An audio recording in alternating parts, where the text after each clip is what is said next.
ఓం శ్రీ మహాగణాధిపతయ నమః. ఓం శ్రీమాత్రే నమః. ఈ రాశులలో 8వ రాశి అయినటువంటి వృశ్చిక రాశి గురించి ఇప్పుడు మనం తెలుసుకుందాం. ఈ వృశ్చిక రాశిలో జన్మించిన వారు 2026 సంవత్సరంలో మొదటి అర్ధభాగంలో కొన్ని సవాళ్ళను ఎదుర్కొనే అవకాశాలు ఎక్కువగా ఉంటాయి.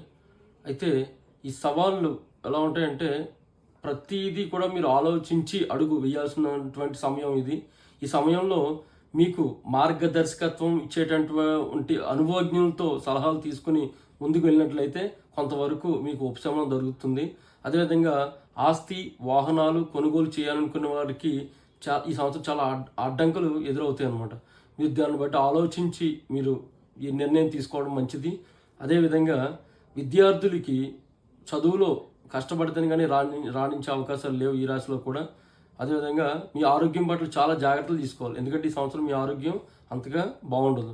మీరు ఇందులో ఆరోగ్యం సమస్యలు కొంచెం తొలగాలనుకుంటే కనుక మీ శరీరం పైన ఒక వెండి లాకెట్ ఏదైనా ధరించినట్లయితే కనుక కొన్ని ఆరోగ్యపరమైన సమస్యలు తొలగే అవకాశాలు ఉంటాయి. ఈ రాశి సంబంధించి మరిన్ని వివరాలు మీకు తెలుసుకోవాలనుకుంటే మమ్మల్ని సంప్రదించండి. శ్రీమాత్రే నమః.